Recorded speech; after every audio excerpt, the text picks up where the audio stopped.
Last day of November and the early hours of December 1st, 2020. A day that will not be forgotten by many residents of Criciúma, by Corporal Jefferson Luis Esmeraldino, by a surrounded troop, and by a besieged city.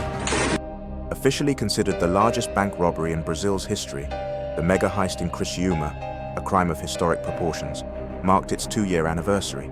That Monday was coming to an end, around 11:50 p.m., when 10 luxury vehicles ranging from Land Rovers to BMWs surrounded the premises of the military police barracks in the Próspera neighborhood. This location houses the 9th Military Police Battalion and the 6th Military Police Region, which is responsible for 27 municipalities in the Carbonifera and extreme south regions of Santa Catarina. A bold plan. Unlike many small towns, and despite Criciúma having around 230,000 inhabitants, the barracks is considered one of the most modern and extensive in the state. It also houses the Regional Emergency Center. After surrounding the location, firing dozens of shots, and even setting a truck on fire at the access gate, they proceeded, or at least part of them, to the main target, the Banco do Brasil branch in the heart of the city, at the corner of Getúlio Vargas Avenue and Lauro Müller Street. Those who pass by can still see some traces of that night. A street that ceased to be just Getúlio Vargas and became the stage for the largest criminal operation in Santa Catarina's history. From there, it was 2 long hours into the early morning. Countless gunshots, explosions, and 5 hostages who were not harmed, along with attempts to subdue anyone passing by. According to records, at least 2 vehicles in the vicinity were shot at, one belonging to a security company. At the time, there were reports that the security guard might have been hit, but that did not happen. The other driver also escaped unharmed. What remained was the shock, and a story to tell.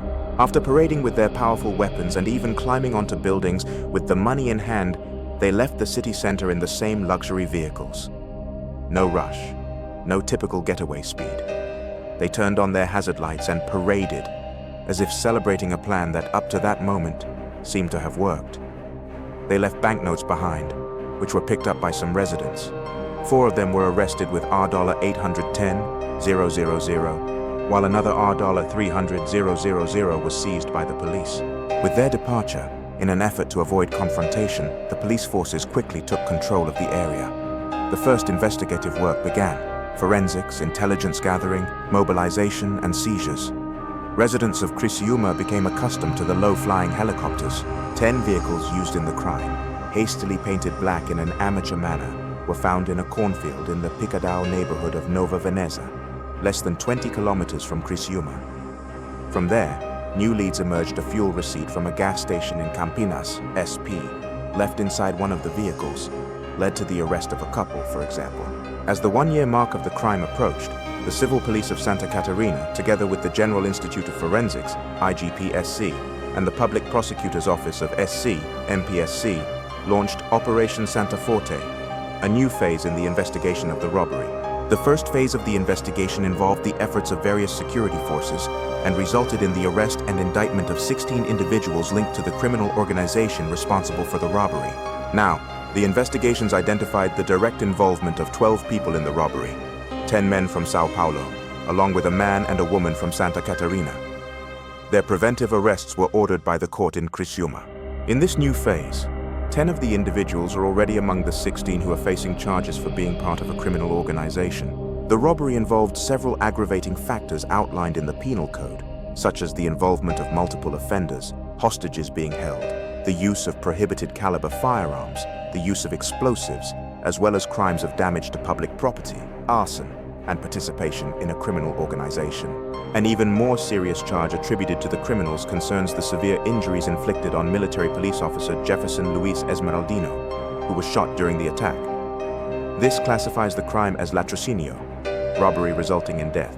The operation that took place in Criciúma is known as city domination and is considered the largest robbery in Brazil's history, with R$125 million stolen. The police investigation and inquiries are being conducted by the Robbery and Anti-Kidnapping Division of the State Directorate of Criminal Investigations, DICPCSC, of the Santa Catarina Civil Police. The investigation is supported by the Civil Police Intelligence Directorate, as well as police stations from DICPCSC and the regions of Criciúma, Laguna, Tubarão, and Araranguá. Operation Santa Forte refers to the attack on a high-security cash vault, and the efforts of the Santa Catarina Civil Police in identifying and holding the perpetrators accountable. The investigation into the crime is still ongoing.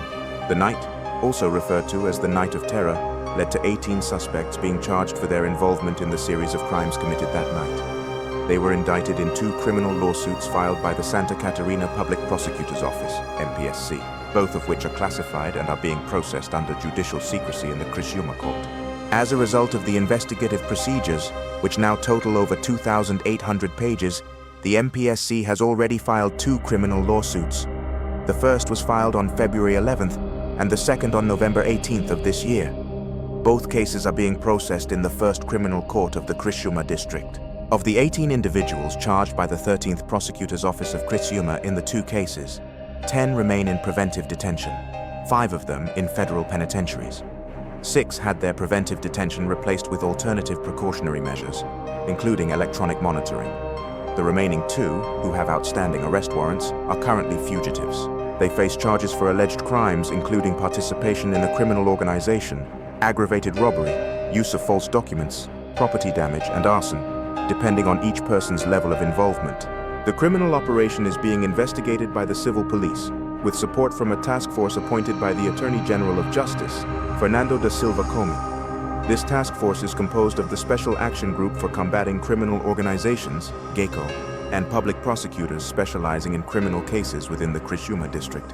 According to the public prosecutors who are part of the task force, the evidence gathered so far reinforces that the robbery was premeditated and involved members of a criminal organization.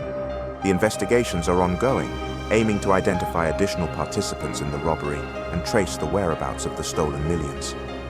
The MPSC noted that the arrests of those involved took place in the municipalities of Tres Cachoeiras, Gramado, Paso de Torres, and São Leopoldo, all in the state of Rio Grande do Sul. As the investigation progressed, 6 more suspects were preventively arrested, including some in São Paulo. The investigations led to the discovery of 18 vehicles used by the criminals in the robbery, including 4 trucks, 9 armored cars, and 5 other automobiles. Additionally, 7 properties that served the assailants' purposes were identified in the Santa Catarina cities of Icara, Sombrio, and Imbituba, 2 properties, as well as in the Rio Grande do Sul cities of Gramado, Gravataí, and Tres Cachoeiras. A wave of hope, solidarity, faith, support, and admiration followed. Corporal Jefferson Luis Esmeraldino, retired due to physical incapacity, was promoted for his act of bravery. The officer was shot in the abdomen with a rifle round by the criminals while they were surrounding the police barracks, and Esmeraldino's unit was moving in to provide support. He spent a little over 2 months hospitalized and continues his recovery at home in Tubarão. On the 18th anniversary of the 6th Military Police Region, the Cruz de Bravura Medal was awarded, following a decision by the Military Police Merit Council in recognition of outstanding performance during the incident.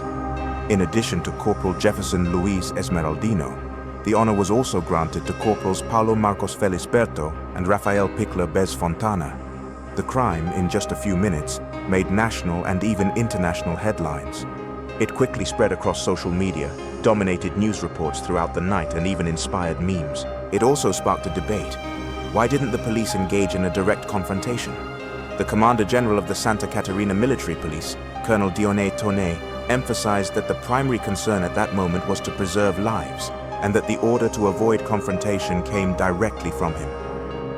Delegate Anselmo Cruz from the Robbery and Anti-Kidnapping Division, DRS, of the State Directorate of Criminal Investigations, DEIC, of Santa Catarina, also spoke about the situation and highlighted 2 key reasons that led to the decision not to engage in a direct confrontation.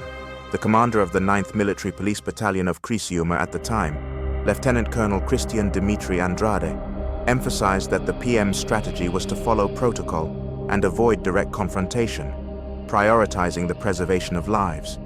He recalled that in 2003, during the historic Unibanco robbery on Avenida Centenario in the city center, no money was stolen, but 2 police officers lost their lives. The commander expressed his gratitude to both the security forces present during the incident and those who provided support behind the scenes. The public prosecutor, Jadson Javel Teixeira, from the 4th Prosecutor's Office of the Criciúma district at the time, initiated a preparatory procedure to investigate the actions of public security institutions during the robbery.